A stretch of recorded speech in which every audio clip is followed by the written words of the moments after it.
most welcome to another wonderful session of the review of Think and Grow Rich by Napoleon Hill. Wow, we've come a long way. And tonight we're going to be reviewing chapter 15, which is titled How to Outwit the Six Ghosts of Fear. And in bracket it says, clearing the brain for riches. So, if you want to clear your brain for riches, what are you going to be clearing? You're going to be taking out the six ghosts of fear that are clogging your brain and obstructing the flow of riches into your mind, into your brain, and ultimately into your life. So, welcome everybody. Please sit back, relax as we dive into this. All right. Before you can put any portion of this philosophy into successful use, your mind must be prepared to receive it. Your mind must be prepared to receive success, to receive riches. The preparation is not difficult. It begins with study, analysis, and understanding of the three enemies you shall have to clear out. And what are these three enemies that you first of all have to clear out? Number one is indecision, number two is doubt, and the number three enemy that you clear out first of all is fear. So you clear out indecision, doubt, and fear. The sixth sense, we spoke extensively about the sixth sense, yesterday. The sixth sense will never function while those three negatives or any of them remain in your mind. The members of this unholy the trial of indecision, doubt, and fear are closely related. Anywhere you find one, you will definitely find the other. Anywhere you find fear, you will find doubt. Anywhere you find doubt, you will find indecision. Indecision is the seedling of fear. Remember this as you read. Indecision crystallizes into doubt. Then doubt and fear blend to be doubt and indecision, blend to become fear. The blending process is often slow. You may not even notice it. It is subtle. This is one reason why these three enemies are so dangerous. They germinate and grow without their presence being observed. Now, I want you to please listen to this. The remainder of this chapter 15, describes an end that must be attained before the philosophy as a whole can be put into practical use. It also analyzes a condition that has reduced huge numbers of people to poverty. And you're going to see this as we continue reading. And it states a truth that must be understood by all who accumulate riches. So, if at this point you still think that you want to accumulate riches, then please, I want you to pay rapt attention to the review of this chapter 15. Very, very important. The purpose of this chapter is to turn the spotlight upon the curse and the cure of the six basic fears. Before we can master an enemy, we must know its name, its habits, and its place of abode. So as you read, analyze yourself carefully and determine which, if any, of the six common fears have attached themselves to you. Do not be deceived by the habits of the subtle enemies. They can be so subtle. Sometimes it looks as if they are unnoticeable, but they are there. Sometimes they remain hidden in the subconscious mind, where they are difficult to locate and still more difficult to eliminate. So now, what are these six basic fears? These six ghosts of fear that you must eliminate. And the author is establishing that every human suffers from some or all of these six basic fears. Now, what are they? Number one, the fear of poverty. Number two, the fear of criticism. Number three, the fear of ill health. Number four, the fear of loss of love. of someone. Number 5, the fear of old age. Number 6, the fear of death. Now we're going to take them one after the other. The author says that all other fears are of minor importance. These 6 that have been mentioned are the most significant, and all other fears are minor. They can be found in one or some of all of this. So if we focus on these 6 basic fears, if we are able to identify them, if any of them exist in your life and you can locate it, you can eliminate it, then it means that you have eliminated all other forms of fear. Those ones are minor. Focus on these 6 major ones and all forms of fear will be gone from your life. Right?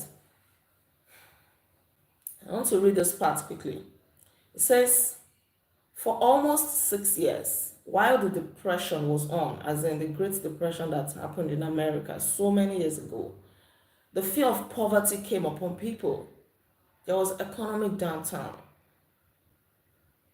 And people were so afraid that they were going to be poor. Just as Nigerians are experiencing right now, that the economy is so bad. And a lot of people are falling from middle class into abject poverty. Those who were poor before now are falling deeper and deeper into poverty. Those who considered themselves to be rich before now are finding themselves in the middle class. The fear of poverty is coming so greatly on people at this time, because you may not be able to relate with the time of Great Depression in America. That's why I'm bringing it home. In case you're a Nigerian here, you may be able to relate. So at this time, the fear of poverty is crippling people. Oh, so many families cannot afford to even buy meat anymore. Once they cook soup, forget about meat, forget about fish. So many people cannot even fuel their cars to go to work. Some would pack it and go for public transport because they can't buy fuel. They cannot afford it. Some people have to withdraw their children from that awesome school that the children are attending to put them in another school that is less expensive. People are trying to adjust their lifestyles. But even the lifestyles cannot be totally adjustable. Where do you want to run to? You have to eat, your children have to go to school, you have to leave, you have to take transportation to work. So sometimes it looks as if there is nothing else to even adjust. And so people are beginning to fear poverty. And you can see it. People are crying, people are complaining. They talk about it. You can see anger on the faces of people. We've been warned to be very, very careful at this time. Because any little thing can make people to give you a hot slap. It is not as if what you have done is so bad. But there is inherent anger. There is inherent frustration in the land. And so any little thing can trigger anybody. So don't look for anybody's trouble at this time. Just maintain your lane, right? It is a very, very critical time. During the periods when we were at war or faced with terror, we were in the cycle of the fear of death. Anytime people are sick, they fear death. Even in periods of prosperity and peace, we are in the cycle of fear of, as evidenced by the epidemic of various diseases which spread themselves all over the world. Now, please listen to this. Fears are nothing. So your fear is a state of mind. One state of mind, the author makes a very good illustration here, that doctors treat diseases every now and then. Yet, so many times, this is not to say that there are no exceptions, but so many times they don't contract these diseases because they don't fear it. If a doctor is treating smallpox here, for example, or relating with a patient in perpetual fear of, hey, what if this transmits this disease to me? No, I don't think that is what happens. They are just driven by that passion to treat that person, to cure that person. But an ordinary person like me, if I see somebody with smallpox, what am I going to do? I'm going to run away for fear of contracting that disease. So whatever you don't fear may not come on you. I have to use this example of Job in the Bible. It just flashed in my mind now. Job said, "The things that I feared the most have come upon me." So sometimes it is not about that thing. It is because you fear it. That thing is sitting quietly on its own. Perpetual fear of that thing. And so eventually, because it occupies your mind long enough, it will eventually come on you. These are some of the mysteries of life. So you have to control your mind. You can direct your mind wherever you want it to go. We can create nothing that is not first conceived in the form of an impulse or thought. Whatever you see in the world today began as a result of an impulse, as a result of a single thought. Thought impulses begin immediately to translate themselves into their physical equivalent, whether good thoughts or bad thoughts, whether those thoughts are voluntary or involuntary. That's why you should guard your mind jealously. And thoughts impulses can also be picked from other people. You allow people who always think all kinds of negativity around you all the time. People who complain, people who don't see anything good in anything. Sooner or later, you're going to pick their brain, you're going to pick their thought pattern. You're going to start reasoning like them. And you who used to be so courageous and bold, you're going to start fidgeting that it's true. Because you permit it. You think that they are just talking. No, no, no, no, no. Whatever they're saying is filtering into your mind. See, the mind is a battlefield. Joyce Meyer wrote a book titled The Battlefield of the Mind. You need to read that book. The mind is a battlefield. And every time you must win that battle, otherwise, there is a big problem. You must always be ready to chase out any negative thoughts from your mind. Don't let it take root at all. And intentionally, you fill your mind with good thoughts. We are here laying the foundation for the presentation of a fact of great importance to the person who does not understand why people are so lucky in this life. Some people think like that. Why is it that some people are lucky in this life and some people who are very educated, experienced, who are highly skilled, greatly talented, they are not as lucky? They are wallowing in penury. They are surrounded by misfortune. Why is it so? We're going to find out why that is so. This may be explained by the statements that he online. So here we see that it's not about how educated you are. It is not about how skillful you are. I know some professors who are poor. In fact, as I speak right now, there is a picture of one professor in my head. Oh my God. If you see him, you're gonna feel for him. He's an elderly man. He is a professor. But he begs to eat. He begs to eat. He begs to live. He cannot afford anything. And even now, it is even so bad that he has now been given to drugs, to all kinds of vices. You know, he takes drugs, he smokes, he drinks to stupor. So this is all of these latter things that I mentioned came as a result of frustration. You must have thought of it, that what is the essence of all the education that I acquired? Wrote so many papers, published, and then nothing to show for it. See, it is not about how skillful, how educated, how talented you are. If you are not able to control your mind, probably for this professor, he didn't take charge of his mind. He didn't save, he didn't invest, there are so many things that one would do in life to show that you are actually taking charge of your own destiny. Otherwise, all of these things, education, skill, talent, gifts that you think you have, may be of little or no use. With this control, it's not enough.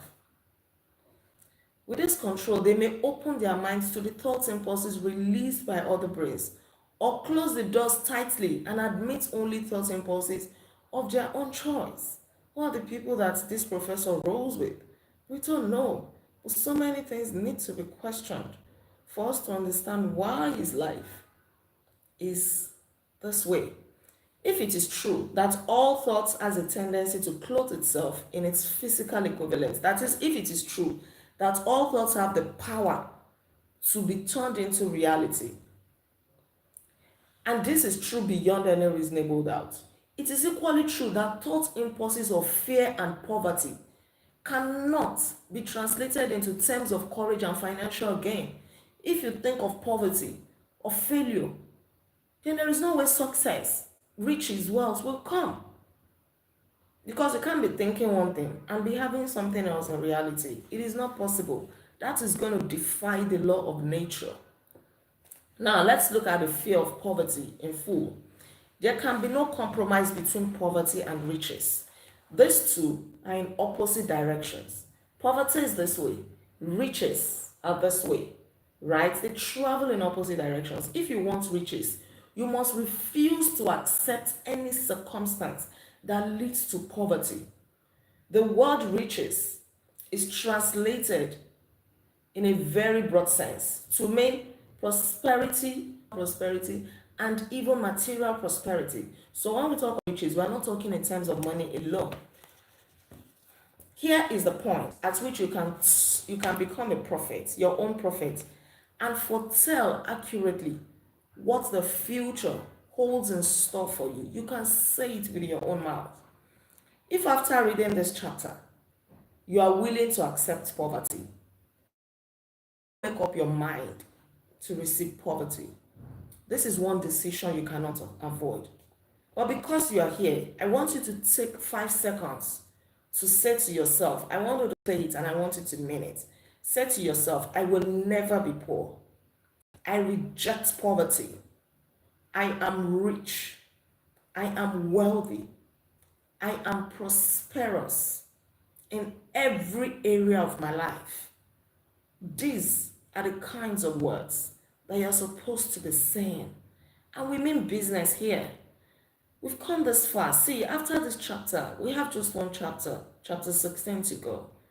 And if after reading this book, there is no mindset shift in you, then please just take your time and start all over from the beginning.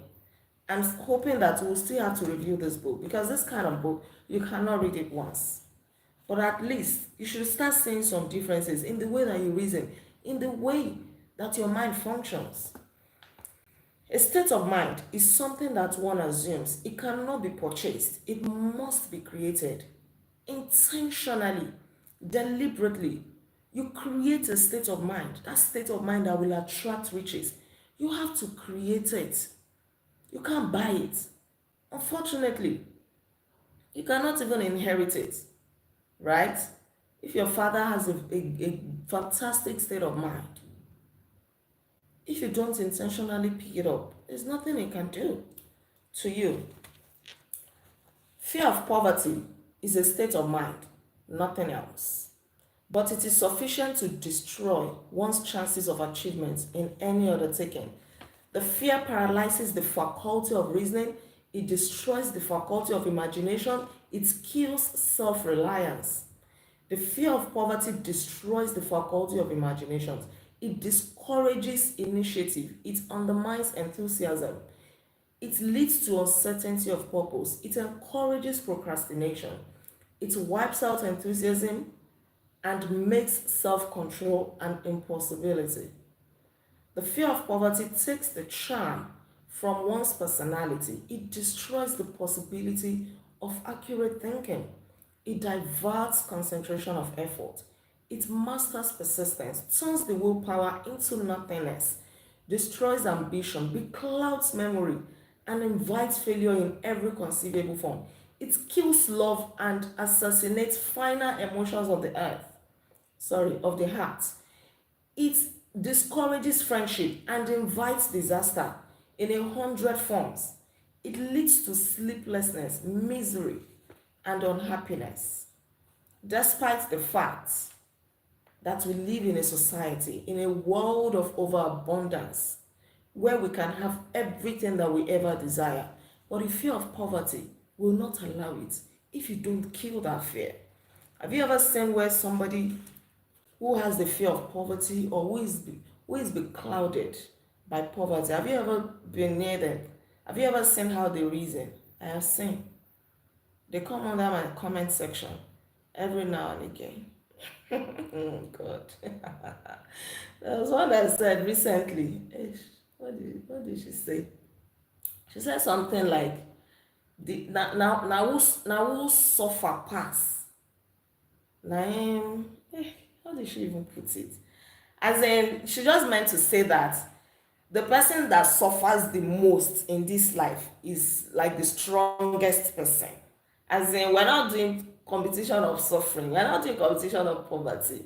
Okay, so the more you suffer, it shows that yes, you're strong. So the person meant to say that no, it's not a bad thing to suffer. When you suffer, it shows that you are strong. So those who are suffering, it shows that they are strong, right? I don't know if that has a positive connotation, but I refuse to see any positivity in that. I refuse to see it because I don't want to believe that. I don't want to process it. I don't want it to enter my subconscious mind to now start thinking that it's true. If you suffer, as in you live in poverty, you live in abject poverty, it shows that you're a strong person. So while you're thinking that it shows that you're a strong person, the danger there is that you will now start start, God help you that you now don't die in that poverty, as you're thinking that as I'm strong, as I'm suffering, as you are suffering, let me not use as you are suffering, a strong person, as the person is suffering, he is strong. God help the person that he doesn't take that suffering to the grave. Now who suffer help? All kinds of mentality. All kinds, right? In fact, sometimes I delete the comments. Let me just say the fact. Because I don't want to see it the second time. This is me guarding my mind so jealous. I don't want to see it the second time. I don't want to brood over it. I don't want to give it a rethink. I don't. Not even a rethink. I don't want to give it a thought. Let alone a rethink. Right? Where are we? Hey, where are we? The fear of poverty is without doubt the most destructive of the 6 basic fears. It has been placed at the head of the list because it is the most difficult to master. Humans with their superior sense of intuition, with the capacity to think and to reason, do not eat other humans bodily. They get more satisfaction out of eating them financially. Now we're talking of how, the fear of poverty can make some people to now start misbehaving financially when it comes to money, to the point that they cannot be trusted with money because they fear poverty so much. Now they are doing it the wrong way. They go into all kinds of illegal businesses. Probably they grew up in abject poverty. They told themselves that they don't want to be poor, but instead of channeling their minds the right way, now they are doing it the wrong way. They are scamming people. They are mismanaging money. They are lying to people. They are collecting money from people by pretense, through deceit, right? Nothing brings so much suffering and humility. And listen to this. Nothing brings so much suffering and humility, as poverty. Only those who have experienced poverty understand the full meaning of this. If you have ever experienced poverty, you will not want to be poor. You want to do everything except you have now accepted it as your fate. It is no wonder that we fear poverty, but we shouldn't fear poverty. Some people fear poverty to the point that they get married for the wrong reasons. They get married to somebody that is old enough to be their grandfather, not for love, but just because the person has money and they see it as a way to get out of poverty. It is the fear of poverty that will make somebody to get married to another person, hoping to divorce the person in a year or two, just to have a share of the person's wealth, especially in an advanced clan. Once you divorce, you're going to have a portion of this person's wealth, and they want to use that as a means of getting out of poverty. It is the fear of poverty that will make people to do that. It is the fear of poverty that will make people to kill other people just for money. It is the fear of poverty. Don't let that fear cripple you. Money is going to come the right way. Money is going to come if you position yourself as a person of value. Money is going to come if you're hardworking. if you don't lose faith, if you have a burning desire, if you have a plan to making money or for making money, money is going to come. Money is a servant. It can be lured, it can be wooed, right? You don't want to have all the money that you want to have on this earth, and then you lose your soul, and then you find yourself in hell. To what end? It doesn't make sense. Even after you're gone, your children don't still have this money to enjoy. All the assets that you think that you have acquired, they'll sell everything and use the money to eat. They didn't even know how it came about, right? Wrong mentality. Now, we've gotten to the point of self-examination. At this point, you have to examine yourself. You have to do an analysis, carry out an analysis of yourself, and face the facts squarely. If you are being crippled by the fear of poverty, if you cannot be truthful to yourself, ask somebody else to analyze you, to cross-examine you, to tell you the truth about yourself. And you should be ready to accept this truth, no matter the cost, even though it may be temporarily embarrassing to you. But the person knows you, right? So analyze yourself. The majority of people, if asked what they fear the most, will say, I fear nothing. But it's a lie. They are not being truthful to themselves. There may be something that we all fear. Now let's look at the symptoms of the fear of poverty. If you have the fear of poverty, this is how you know there are some symptoms. Difference. Always sitting on the fence. No ambition, no sense of purpose, no driving force, no burning desire. They're just indifferent. They're just nonchalant. The number two symptom is indecision, the habit of permitting others to do one's thinking. They can't make up their minds. Number three is doubt. They're always having excuses. They don't believe in anything. What if it doesn't work? Has anybody ever done it? Did you do it the last time? How did it go? How much money did you make? They are doubting. What if it doesn't work out? Number what now? 4 is worry. Usually expressed by finding fault with others. You're always fidgeting. People who worry a lot, they engage alcohol, all kinds of drugs, narcotics.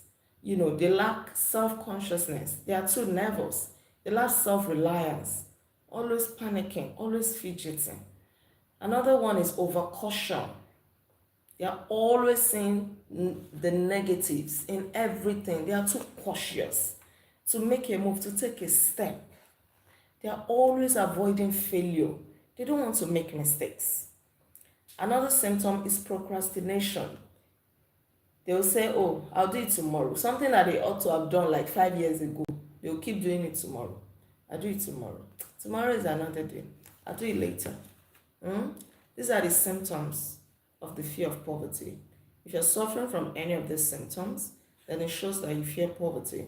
The next fear is the fear of criticism. Most people are at the very least uncomfortable when criticized. Yes, we don't like to be criticized, right? But you shouldn't fear criticism to the point that you don't want to do what you so much believe that you should be doing. You fear what other people are going to say to you. You fear how they're going to perceive you. You fear that you're going to lose friends. You always want to be a yes man, saying yes to everybody. I think yesterday we read a portion of chapter 14 that says that how you will know that you are mature is when you start being less concerned about what other people are going to say about you. Is when you are less concerned about what they think of you. If you are mature, then you're going to go for that which you believe in, not minding what other people think about it or what they will say. What will they say? Who are they? Are they not living their own lives? Are they not minding their own businesses? There's a caution here for parents. Parents often do their children irreparable injury by criticizing them. The mother of one of my boyhood chums, as in one of his boys, used to punish him with a switch almost daily. And then she would always make a statement like this. She would say to the boy, you'll end up in prison before you are 20. And guess what? This boy had to be sent to a reform school. A reform school is not a school where normal children go to. It's a school more like a rehabilitation school for those children who are already engaged in all kinds of vices, who are taking a route in life that they shouldn't be taking, who are misbehaving. This boy went to a reform school at the age of 17. He didn't even wait till the age of 20 that the mother was always saying that he would go to prison. So we have to be careful. It should be recognized as a crime. In reality, it is a crime of the worst nature for any parent to build inferiority complexes in the mind of a child through unnecessary criticism. You always criticize them. You don't want them to make a mistake. What you're taking from them is their courage. What you're stealing from them is their self-esteem, because they'll start panicking, they'll start fidgeting, and they won't want to make any move because they'll be afraid of failing, they'll be afraid of making mistakes. They know that they're going to be criticized. Now let's look at the next fear, the fear of ill health. This is associated with the fear of old age and death. Once people are becoming old, they start getting afraid that, oh, maybe they're going to be sick, they're going to start having Parkinson's syndrome, that'll make their hands to be shaking, or maybe they'll start losing their memories, and things like that. You should not fear ill health, right? In the main, ill health is feared because of the suffering it causes and the fear and uncertainty of what may happen when death comes. A reputable doctor estimated that 75% of all people who visit doctors for professional service are suffering from hypochondria. That means imaginary illness. They are not actually sick. They are just being overpowered by the fear of ill health because age is catching up on them. So they are not actually sick. And I hate this fact that I see this a lot in Nigeria. Like, people start advertising their drugs to say, and they instill fear in people that, once they are approaching 40 or once they are getting to 50, you need to start taking this supplement, you need to start taking drugs so that you don't lose your memory, to avoid high blood pressure, to avoid. See, if you live a healthy lifestyle. I was watching a video like 3 days ago. Pastor Matthew Ashimolowo was talking about how he's able to keep fit. He doesn't eat some kinds of foods. He doesn't. He said he's over 70, by the way, and he's looking very strong and sharp, very fit. He doesn't eat pounded yam. He doesn't eat most of these foods that a lot of people eat. He doesn't eat late at night. He drinks a lot of water. He exercises at least 1 hour every day. Once he's done on the treadmill, he said he would go into his estate, and take a walk. He will jog, he will take a walk at least 1 hour. You watch the video, fantastic. At least 1 hour every day. Tell me, if you cut down on some excess foods, by 10 p.m. you are asking your wife to serve you pounded yam, to serve you eba, and then immediately you are done eating, and 15 minutes later you go and sleep. You are eating so heavily. You don't do physical exercise. You take sugar in here. He said he doesn't take sugar. Or he's been battling a terminal ailment, but then he's still strong because now he's able to cut down on those things. So if we want to avoid ill health, now that we are young, we can actually start living a healthy lifestyle. He's not eating rice for over 25 years. Yes, I think he said that. Yes. But then we mustn't wait until we start having illnesses or start battling diseases. Start doing physical exercise. Start doing those things that will prevent the illness in the first place. Let's look at the next fear, and that is the fear of loss of love. A lot of people are so afraid. Oh, you've watched it. That's good. A lot of people are so afraid that they are going to lose the love of their life. That somebody who said, oh, I love you, you're the love of my life, you're the sugar in my tea, you're the cockroach in my cupboard, you're the this in my that, the yin in my yang, I cannot do without you. When I breathe you. When I smell you. When I eat you. When I sleep, I dream you. They are so scared that that person is going to leave them one day. They are living in that perpetual fear that their husband will wake up one day and say, I don't love you anymore. Hey, Janet, I think we have to go our separate ways. I don't feel anything for you anymore. They're so scared that that day is going to come.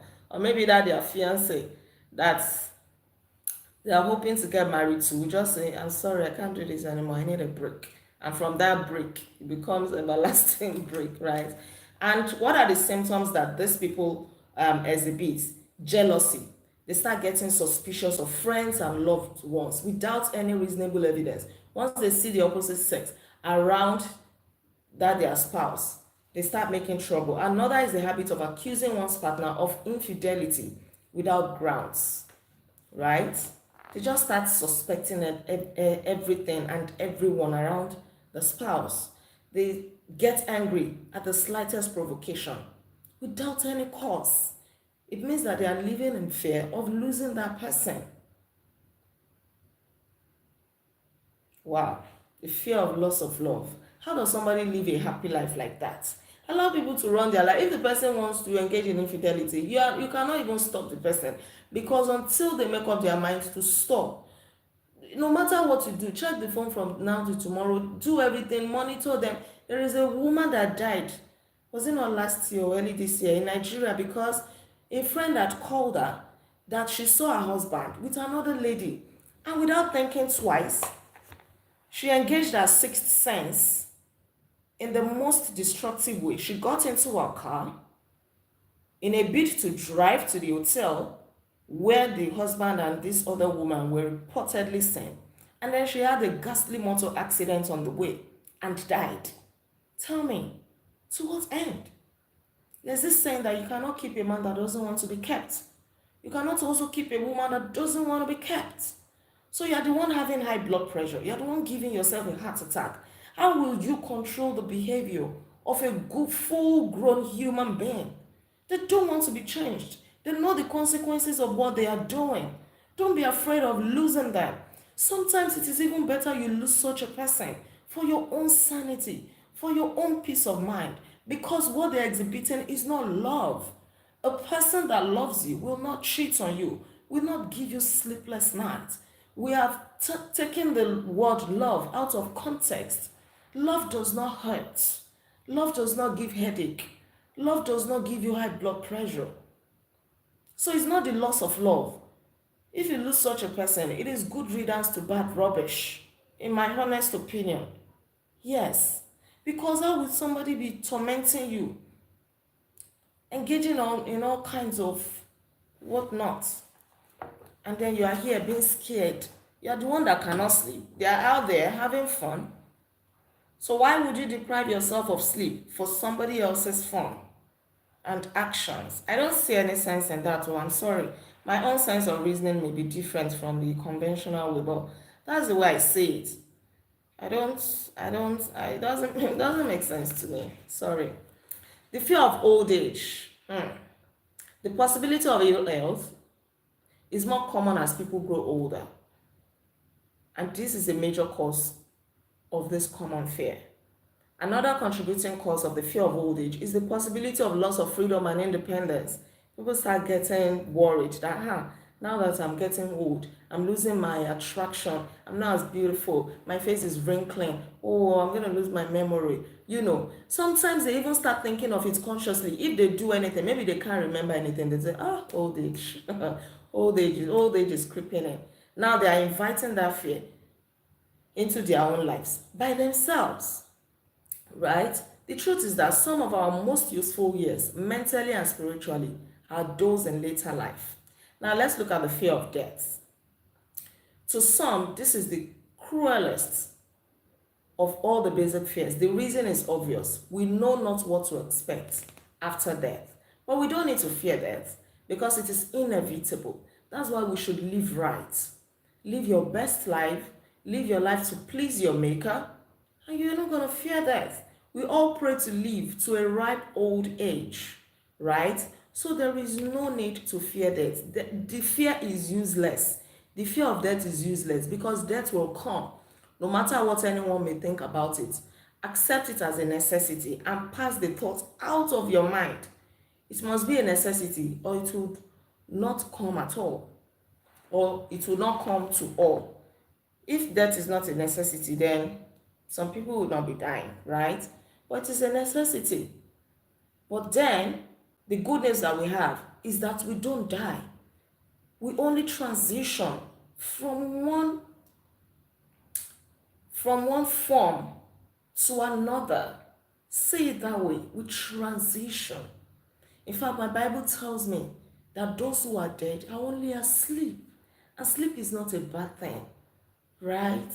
Sleep a peaceful sleep. We pray to live. Oh, no, none of us is going to die young. But it's inevitable. There is no need fearing what is still eventually going to happen. It's not about you fearing it, being afraid of it. It is going to happen, right? So live your life to please your Creator. Pray to Him. Live healthy so that death does not come prematurely. We don't suffer avoidable deaths. I think I need to put that clause there. The next one is the fear of worry. Worry is a state of mind based upon fear, and it works slowly, persistently.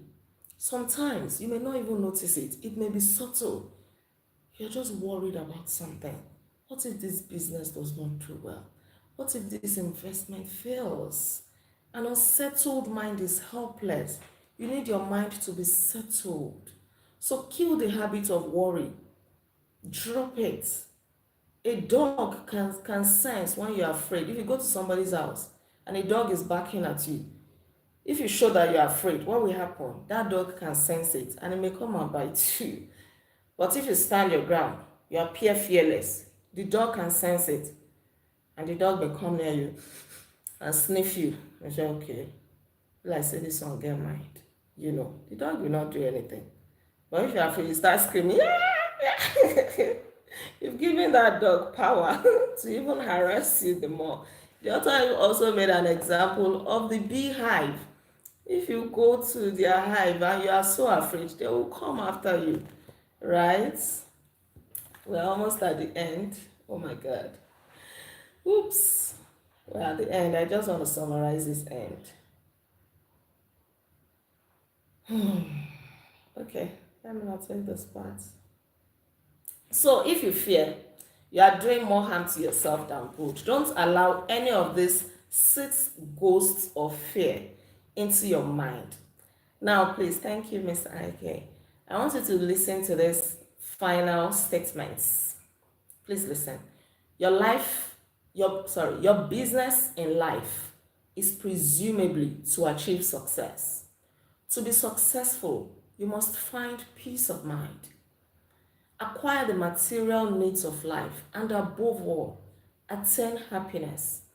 All of these evidences of success begin in the form of thoughts impulses. They begin in your mind.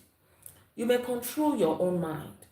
You have the power. You may control your own mind. You have the power to feed it whatever thoughts impulses you choose. With this privilege goes also the responsibility of using your thoughts constructively.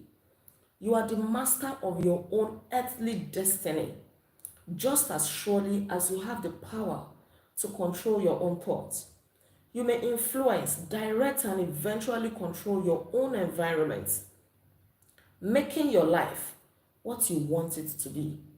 On the other hand, you may neglect to exercise the privilege that is yours to make your life to order, thus casting yourself upon the broad sea of circumstance, accepting negative and destructive fates, where you will be tossed here and there like a chip on the waves of the ocean.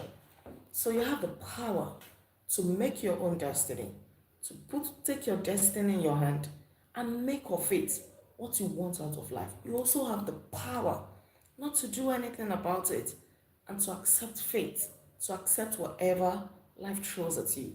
But I believe so strongly that for you to be in this life stream, it means that you're taking your destiny in your own hand.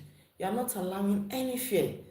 You are taking every fear from your life and throwing it out of the window, never to see it again. Thank you so much. We've come to the end of the review of chapter 15. Tomorrow, we're going to take the last chapter of Think and Grow Rich. I'm so excited. Woo! And that chapter is titled The Devil's Workshop, the seventh basic evil. And then after this, on Friday, we're going to start with Rich Dad, Poor Dad by Robert Kiyosaki. It's going to be an exciting time. Thank you so much for joining me on this live stream. Thank you so much. Thank you for all of your comments. God bless you. Don't forget to like this video if you haven't liked it already. Drop all your comments. Please subscribe to this channel if you are yet to subscribe. I remain Olaide Agbaje, also known as First Lady, and on this channel, I inspire you to live intentionally. I'll see you tomorrow by God's grace. Until then, be intentional. Bye. You are welcome. Thank you, everybody.